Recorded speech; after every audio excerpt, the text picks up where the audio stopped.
नमस्कार। साइंस और इंजीनियरिंग विषयों में रुचि बनाने और विषय समझ को मजबूत बनाने के लिए शुरू किए गए श्रीदेवी क्लासेज यूट्यूब चैनल पर एक बार फिर आपका स्वागत है। हमारे अल्टरनेटिंग करंट सर्किट्स में आज शुरू करते हैं प्योर रजिस्टिव सर्किट में करंट और वोल्टेज के क्या रिलेशन है और किस तरह से अल्टरनेटिंग करंट के साथ रजिस्टिव सर्किट में पावर वेरिएशंस होते हैं, उसे समझते हैं। आज की ये वीडियो लर्निंग शुरू करें उससे पहले ये बताना जरूरी रहेगा कि इस स्टडी के नोट्स एक पीपीटी के रूप में वीडियो डिस्क्रिप्शन में अवेलेबल है, जहां से आप इन्हें अपनी स्टडीज में इस्तेमाल करें। अगर आपको हमारा ये लर्निंग एक्सपीरियंस अच्छा लगे तो इसे लाइक कीजिएगा और अपने दोस्तों के साथ शेयर कीजिएगा। तो शुरू करते हैं आज का lesson. Alternating current circuits pure resistive हो तो किस तरह से करंट और वोल्टेज के रिलेशंस हैं और क्या पावर का वेरिएशन है। कंसीडर करो कि एक non inductive pure resistive circuit को एक अल्टरनेटिंग साइनोसॉइडल वोल्टेज के साथ कनेक्ट कर दिया गया है। शान हाईलाइट में अल्टरनेटिंग साइनोसॉइडल वोल्टेज का जो इंस्टेंटेनियस मैग्नीट्यूड है रेजिस्टेंस से अक्रॉस, वो टाइम के साथ एक साइनोसॉइडल वेरिएशन रखता है, जहां ये वीएम साइनोसॉइडल वेरिएशन का पीक या मैक्सिमम मैग्नीट्यूड है, जिसे हम एम्पलीट्यूड भी कहते हैं, और ये जो ओमेगा है वो हमारे अल्टरनेटिंग वेरिएशन की एंगुलर फ्रीक्वेंसी है। सप्लाई वोल्टेज के साथ एक रेजिस्टेंस का व्यवहार एसी और डीसी दोनों सर्किट में एक जैसा होता है। रेजिस्टेंस का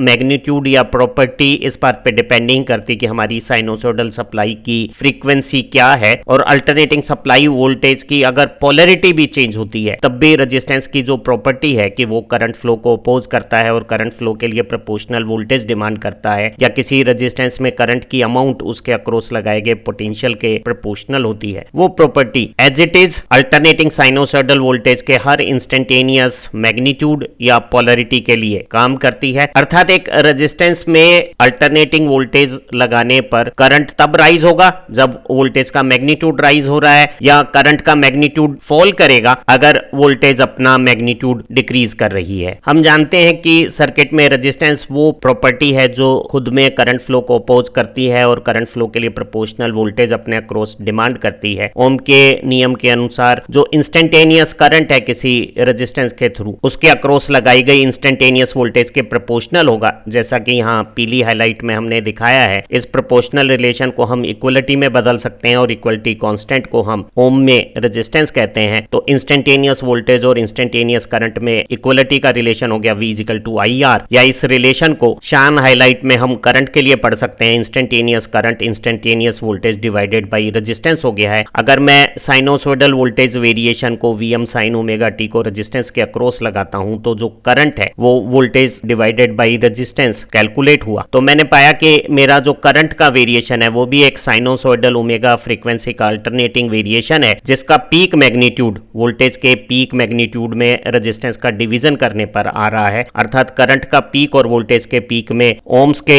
लॉ जैसा रिलेशन है। अगर मैं पीक की बजाय आरएमएस वैल्यू में रिलेशन रिप्रेजेंट करना चाहूं तो करंट की जो आरएमएस वैल्यू है वो Im/√2 होती है। अगर मैं दोनों तरफ √2 का डिवीजन करता हूं तो यहां Vm/√2 Vrms आ गई है। तो मैंने पाया कि करंट और वोल्टेज की आरएमएस वैल्यू में एक प्योर रेजिस्टेंस में बिल्कुल वैसा ही रिलेशन है जैसा हम डीसी सर्किट में पढ़ते हैं। तो हम एक कंक्लूजन यहां ड्रॉ कर सकते हैं कि अगर हम कैलकुलेशन आरएमएस वैल्यूज के साथ करते हैं तो एक रेजिस्टेंस में करंट और वोल्टेज के रिलेशनशिप एसी सर्किट और डीसी सर्किट में एक जैसे होते हैं। तो अगर कोई सर्किट में इंडक्टेंस और कैपेसिटेंस एग्जिस्ट नहीं कर रहे, सिर्फ रेजिस्टिव एलिमेंट आपस में इंटरकनेक्ट हैं, तो उसकी कैलकुलेशन एसी सर्किट में बिल्कुल वैसे ही होगी जैसे कि हम डीसी सर्किट में करते आए हैं। हमने पाया कि एक प्योर रेजिस्टिव इलेक्ट्रिक सर्किट में जिसमें इंडक्टिव या कैपेसिटिव प्रॉपर्टीज नहीं है, अगर हम sinusoidal time varying alternating voltage excitation देते हैं, जैसा कि ऑरेंज ग्राफ में टाइम के साथ इंस्टेंटेनियस वोल्टेज का ये जो वेरिएशन है वो हमने शो किया है, इसका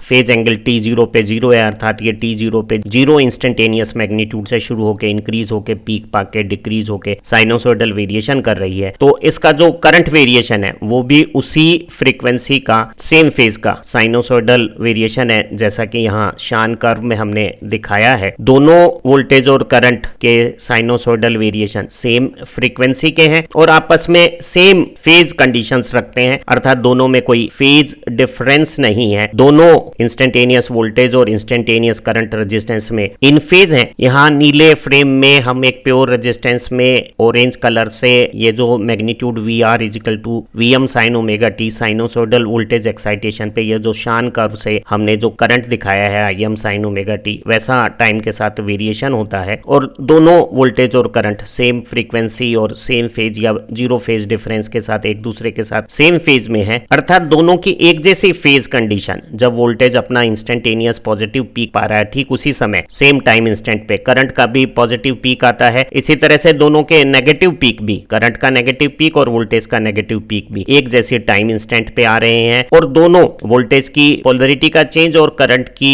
डायरेक्शन का चेंज करते समय जो जीरो क्रॉस है वो भी एक ही पोजीशंस पर आता है। तो हम पाते हैं कि इंस्टेंटेनियस वोल्टेज और इंस्टेंटेनियस करंट की सिमिलर फेज कंडीशंस एग्जिस्ट कर रही हैं, उनके एक जैसे फेज एक जैसे टाइम इंस्टेंट पे प्योर रेजिस्टिव सर्किट में आ रहे हैं। जब अल्टरनेटिंग करंट में वोल्टेज अपनी पोलरिटी चेंज करके पॉजिटिव से नेगेटिव होती है तो उसी क्षण करंट भी अपनी डायरेक्शन बदलकर एक डायरेक्शन से दूसरी डायरेक्शन में हो रहा है। इसी तरह से वोल्टेज जब नेगेटिव से पॉजिटिव हो रही है तो करंट भी उल्टी डायरेक्शन से सीधी डायरेक्शन में उसी टाइम इंस्टेंट पे चेंज हो रहा है। और ये आसानी से हम समझ सकते हैं, जब वोल्टेज की पोलरिटी उल्टी होगी तो वो एक रेजिस्टिव सर्किट में उल्टी डायरेक्शन में इलेक्ट्रॉन्स को ड्रिफ्ट करने लगेगा तो करंट की या चार्ज फ्लो की डायरेक्शन चेंज हो जाएगी। सेम फ्रीक्वेंसी और सेम फेज के साथ साइनोसोइडल वोल्टेज लगाने पे साइनोसोइडल करंट जो प्योर रेजिस्टिव सर्किट में बदल रहा है उसे हम वेवफॉर्म से भी रिप्रेजेंट कर सकते हैं और उसे एक ग्राफिकल ज्यादा कन्वीनियंट और एनालिटिकल कैलकुलेशन के लिए आसान अप्रोच फेजर डायग्राम से भी रिप्रेजेंट कर सकते हैं। और यहाँ वोल्टेज और करंट के जो फेजर हैं वो आपस में अगर एक ही एंगुलर पोजीशंस पर हैं तो ये बता रहा है कि वो दोनों सेम फेज में हैं। देखेंगे कि जब ये rotating vectors, phasor rotating vector है, जब रोटेट करते हैं तो अपना इंस्टेंटेनियस मैग्नीट्यूड रिप्रेजेंट करते हैं। तो जिस टाइम इंस्टेंट पे हम स्टडी कर रहे हैं उस टाइम इंस्टेंट पे आप देखिए करंट का वर्टिकल एक्सिस पे प्रोजेक्शन और वोल्टेज का वर्टिकल एक्सिस पे प्रोजेक्शन इंस्टेंटेनियस मैग्नीट्यूड्स को रिप्रेजेंट कर रहा है और इनके रोटेशन से दोनों वेक्टर अगर एक ही लाइन में है तो यह बात साफ जाहिर हो रही है कि करंट और वोल्टेज जिस तरह से यहाँ वेवफॉर्म में दिखाया जा रहा है सेम फेज में है, यहाँ फेजर भी यही बात रिप्रेजेंट कर रहे हैं। जरा इस बात को समझते हैं कि रोटेट करते समय ये सेम फेज के रोटेटिंग वेक्टर किस तरह से इन वेवफॉर्म्स में सेम फेज पे जो पीक आते हैं या जीरो क्रॉस होता है उसे रिप्रेजेंट कर रही हैं। फेजर्स रोटेटिंग वेक्टर हैं जो एंगुलर फ्रीक्वेंसी के बराबर एंगुलर वेलोसिटी से एंटी क्लॉकवाइज डायरेक्शन में जब रोटेट होते हैं तो वर्टिकल एक्सिस पे प्रोजेक्शन के तौर पे अपना इंस्टेंटेनियस मैग्नीट्यूड रिप्रेजेंट करते हैं। एनालिटिकल कैलकुलेशन में हम टाइम को फ्रीज करके और रोटेटिंग वेक्टर को रोक कर उन्हें वेक्टर जैसे ट्रीट कर सकते हैं। तो जिस समय इंस्टेंट पे हमने ये फेजर रोके हैं तो दोनों करंट का फेजर यहाँ श्यान लाइन में और वोल्टेज का फेजर यहाँ ऑरेंज लाइन में सेम फेज एंगुलर पोजीशन के साथ एक्स एक्सिस से रुके हुए हैं और इनके वर्टिकल एक्सिस पे ये जो प्रोजेक्शंस हैं वो हमारे वोल्टेज और करंट के इंस्टेंटेनियस मैग्नीट्यूड को सेम फेज कंडीशंस पे वो राइज करते समय पीक मैग्नीट्यूड का जितना परसेंट मेरा वोल्टेज है उतना ही परसेंट करंट है अपने पीक मैग्नीट्यूड का, ऐसा प्रदर्शित कर रहे हैं। और मैं देख सकता हूं कि जब मेरे करंट और वोल्टेज फेजर एक साथ रोटेट करेंगे तो इनका वर्टिकल एक्सिस पे प्रोजेक्शन इंक्रीज होके पॉजिटिव पीक बनाएगा। अब वो डिक्रीज हो रहा है, वो जीरो इंस्टेंटेनियस मैग्नीट्यूड को पा रहा है और वो अपनी वोल्टेज पोलरिटी चेंज कर रहा है, करंट डायरेक्शन बदल रहा है और नेगेटिव पीक बनाकर नेगेटिव डायरेक्शन में डिक्रीज होके जिस तरह से रोटेटिंग वेक्टर्स ने अपना एक रोटेशन पूरा किया, यहाँ हमारी साइनोसोइडल वेरिएशन की एक साइकिल पूरी हो गई है। एक प्योर रेजिस्टिव सर्किट में साइनोसोइडल अल्टरनेटिंग वोल्टेज और sinusoidal alternating current same frequency के और सेम फेज के हैं, उनके पॉजिटिव पीक एक ही इंस्टेंट पे आ रहे हैं और उनका जीरो क्रॉस भी पॉजिटिव से नेगेटिव होता हुआ सेम इंस्टेंट पे, अर्थात दोनों सेम टाइम इंस्टेंट पे सेम फेज कंडीशंस को अचीव कर रहे हैं। तो उनके फेजर रिप्रेजेंटेशन में भी दोनों फेजर एक दूसरे के साथ एक ही डायरेक्शन में रहते हुए एक जैसी एंगुलर वेलोसिटी से रोटेट करेंगे तो उनकी एंगुलर पोजीशन हॉरिजॉन्टल रेफरेंस से हमेशा एक जैसी रहती है, चाहे किसी भी टाइम इंस्टेंट पे आप बात करें। जब हम फेजर को रिप्रेजेंट करते हैं तो जो फेजर की लेंथ है वो हमारे अल्टरनेटिंग सिग्नल के एम्पलीट्यूड, मैग्नीट्यूड या आरएमएस वैल्यू को रिप्रेजेंट करती है। यहाँ करंट और वोल्टेज में हम किसी को भी ज्यादा लंबा बना सकते थे क्योंकि ये आर्बिट्रेरी है, मनचाहा है, क्योंकि हम जो अलग अलग तरह की क्वांटिटीज हैं उन्हें अलग अलग स्केल के साथ रिप्रेजेंट कर सकते हैं, लेकिन ध्यान रहे इन दोनों लेंथ का जो रेशो है Vm अपॉन Im या Vrms अपॉन Irms, वो हमारे सर्किट के रेजिस्टेंस को रिप्रेजेंट करेगा। जरा समझते हैं कि एक प्योर रेजिस्टेंस सर्किट को अल्टरनेटिंग सप्लाई वोल्टेज से जोड़ते हैं और उसमें सेम फ्रीक्वेंसी और सेम फेज का अल्टरनेटिंग साइनोसॉइडल करंट जब फ्लो करता है तो ऐसे सर्किट में अल्टरनेटिंग सप्लाई के रेजिस्टेंस सर्किट में पावर किस तरह से वेरी करती है। तो हमें मालूम है कि हम इंस्टेंटेनियस करंट और इंस्टेंटेनियस वोल्टेज के प्रोडक्ट को किसी भी सर्किट की इंस्टेंटेनियस पावर समझ सकते हैं। तो एक प्योर रेजिस्टिव सर्किट में वोल्टेज और करंट के इंस्टेंटेनियस मैग्नीट्यूड का प्रोडक्ट इंस्टेंटेनियस पावर हो गया है। Voltage Vm sin omega t और current Im sin omega t जब मल्टीप्लाई की गई तो ये एक स्क्वायर फंक्शन हो गया है। साइन स्क्वायर ओमेगा टी दोनों सेम फेज के sign omega T terms multiply होके साइन स्क्वायर ओमेगा टी हो गए हैं। मैं साइन स्क्वायर ओमेगा टी को 1 minus cos 2 omega T by 2 जब सब्स्टिट्यूट करता हूं तो मैं पाता हूं कि मेरी इंस्टेंटेनियस पावर में दो मैथमेटिकल फॉर्मेट हैं। एक Vm Im बाई 2 एक कांस्टेंट मैग्नीट्यूड है। Vm हमारी वोल्टेज का एम्पलीट्यूड जो समय के साथ बदलता नहीं है, Im भी करंट का एम्पलीट्यूड या पीक मैग्नीट्यूड समय के साथ बदलता नहीं है, हर साइकिल में वो सेम रहता है। तो ये जो Vm Im बाई 2 है ये एक टाइम इनवेरिएंट कांस्टेंट टर्म हो गई है इंस्टेंटेनियस पावर में, और एक दूसरी टर्म है जो डबल फ्रीक्वेंसी से करंट और वोल्टेज की फ्रीक्वेंसी अगर ओमेगा है तो ये जो पावर वेरिएशन में ये जो फ्रीक्वेंसी कंपोनेंट आया इसकी फ्रीक्वेंसी डबल है और इसका मैग्नीट्यूड Vm Im बाई 2 है। हमें पता है Vm बाई रूट 2 को हम Vrms कहते हैं। अगर Vrms को मैं V कहूं और Irms को I कहूं तो Vm बाई रूट 2 और Im बाई रूट 2 का प्रोडक्ट Vm Im बाई 2 को मैं Vi लिख सकता हूं, जहां Vrms वोल्टेज और RMS करंट है। तो मैं कह सकता हूं कि एक प्योर रेजिस्टेंस में instantaneous power RMS voltage current के प्रोडक्ट के साथ एक नेगेशन है Vi cos 2 ओमेगा टी का। हम इस इंस्टेंटेनियस पावर के मैथमेटिकल नोटेशन के वेरिएशन को समझते हैं। यहाँ नीले फ्रेम में जो गहरी काली रेखा है वो हमारे प्योर रेजिस्टिव सर्किट में अल्टरनेटिंग सप्लाई वोल्टेज जो ऑरेंज कलर से हमने दिखाई गई है, जिसमें शान कलर का alternating sinusoidal current same frequency और सेम फेज कंडीशन के साथ फ्लो कर रहा है, उसमें इस काले रंग की ये पावर का वेरिएशन है जिसमें हम देख रहे हैं कि एक स्टडी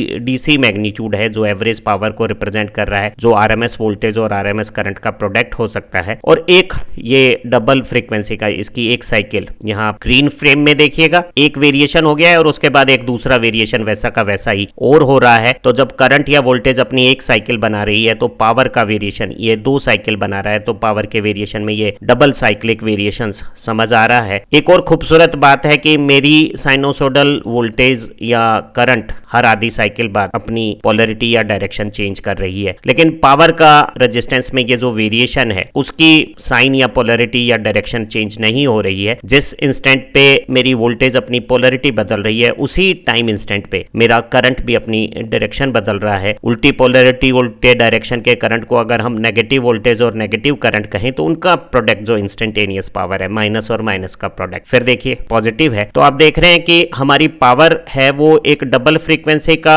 पल्सेशन है, लेकिन वो हमेशा पॉजिटिव रहती है, उसकी डायरेक्शन चेंज नहीं होती है। इसे हम बहुत सहजता से समझ सकते हैं कि करंट बेसिकली इलेक्ट्रॉन का ड्रिफ्ट मोशन है, और जब हम बाहर से वोल्टेज सोर्स लगाते हैं रेजिस्टेंस में तो जो इंटरनल इलेक्ट्रिक फील्ड में मेरे फ्री इलेक्ट्रॉन एक्सेलरेट होकर ड्रिफ्ट करते हैं तो ड्यूरिंग देयर मोशन वो कोलिजन्स करते हैं। अब इलेक्ट्रॉन ड्रिफ्ट करते हुए चाहे एक डायरेक्शन में चले और चाहे दूसरी डायरेक्शन में चले, अगर उनमें कोलिजन होगा तो इलेक्ट्रिक फील्ड की जो सोर्स एनर्जी है वो मटेरियल के अंदर कोलिजन से हीट प्रोड्यूस करेगी। तो चाहे करंट एक डायरेक्शन में हो तब भी रेजिस्टेंस में पावर हीट पॉजिटिव है, और करंट की डायरेक्शन बदलने पे भी हमारी सोर्स रेजिस्टेंस में पावर से हीट प्रोड्यूस कर रही है तो पावर फिर पॉजिटिव है। क्योंकि एक रेजिस्टिव सर्किट में वोल्टेज और करंट प्रोपोर्शनल है, तो जिस समय वोल्टेज अपना मैग्नीट्यूड इंक्रीज कर रहा है करंट भी अपना मैग्नीट्यूड इंक्रीज कर रहा है, और दोनों के पॉजिटिव एक साथ आते हैं और दोनों एक साथ डिक्रीज हो रहे हैं। तो आप देख रहे हैं कि जब करंट एक डायरेक्शन में इंक्रीज हो रहा है तो उसी पोलैरिटी के साथ वोल्टेज भी उसी समय इंक्रीज हो रही है, और इन दोनों का प्रोडक्ट एक स्क्वायर फंक्शन के रूप में इंक्रीज होकर अपना पीक बनाता है जिस समय सर्किट में पीक करंट है। और जब यह करंट अपना मैग्नीट्यूड घटाता है या वोल्टेज की मैग्नीट्यूड डिक्रीज होती है तो पावर भी कम होके उस इंस्टेंट पे जिस समय करंट सर्किट में जीरो है उस समय अप्लाइड वोल्टेज भी जीरो है, तो पावर भी उस इंस्टेंट पे जीरो हो गई है। और जब करंट उल्टी डायरेक्शन में इंक्रीज होता है या वोल्टेज उल्टी पोलैरिटी के साथ साथ अपना मैग्नीट्यूड इंक्रीज करती है तो एक बार फिर पावर पॉजिटिव इंक्रीज होती है और नेगेटिव पीक के समय भी, करंट जब नेगेटिव पीक है, हमारी सर्किट की पावर मैक्सिमम है। तो जो करंट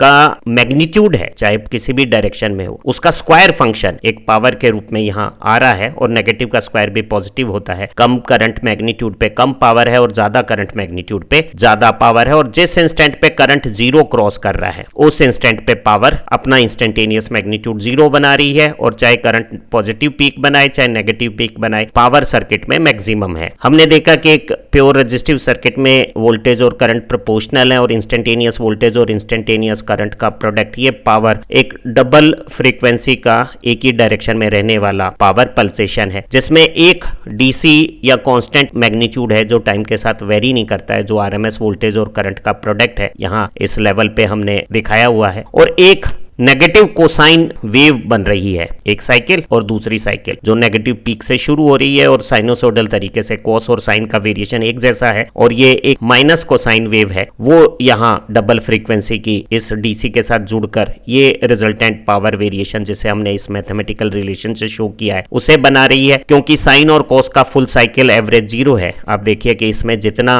ये पॉजिटिव पावर यहाँ वर्क करती है उतना ही ये सेक्शन नेगेटिव है। अगर जीरो को हम इस लेवल पे ले लेते हैं तो आप इस लेवल को एवरेज समझ सकते हैं। तो जो एवरेज पावर है हमारी वो आरएमएस वोल्टेज और करंट का प्रोडक्ट है। हमने जाना कि एक एसी सर्किट में रेजिस्टेंस का voltage current relation DC circuit जैसा ही है, तो वी की जगह अगर मैं आई आर ओम्स के लॉ से लिखूं तो वी आई को मैं आई स्क्वायर आर लिख सकता हूं। ये जो पावर का फार्मूला एक रेजिस्टेंस में करंट फ्लो के दौरान ये आरएमएस करंट के साथ पावर बना रहा है, ये फार्मूला बिल्कुल वैसा ही है जैसा हमने डीसी में पढ़ा है, P equal to I square R. अगर हमें किसी रेजिस्टेंस की वोल्टेज मालूम है, ध्यान दे ये वोल्टेज उसी रेजिस्टेंस की वोल्टेज होनी चाहिए। अगर किसी सोर्स वोल्टेज के साथ पैरेलल में रेजिस्टेंस लगा हुआ है तो उस पे V वोल्टेज आ रही है, तो उस रेजिस्टेंस की पावर हम V स्क्वायर अपॉन R कर सकते हैं। कभी हमने डीसी सर्किट में पढ़ा है कि सीरीज में लगे हुए रेजिस्टेंस में ये फार्मूला I स्क्वायर R जब काम करता है तो जिस रेजिस्टेंस का मैग्नीट्यूड बड़ा है उसमें पावर ज्यादा होगी, और पैरेलल में ये फार्मूला हमारा V स्क्वायर अपॉन R जब हम पावर कैलकुलेशन में लेते हैं तो वो रेजिस्टेंस जिसका ओमिक मान कम है उसमें ज्यादा करंट होगा और ज्यादा पावर होगी। यहाँ जो ये रिलेशन है पावर के P equal to V I equal to I square R equal to V square upon R, ये बिल्कुल वैसा ही है जैसे हमने एक डीसी सप्लाई के रेजिस्टिव सर्किट में वोल्टेज करंट पावर के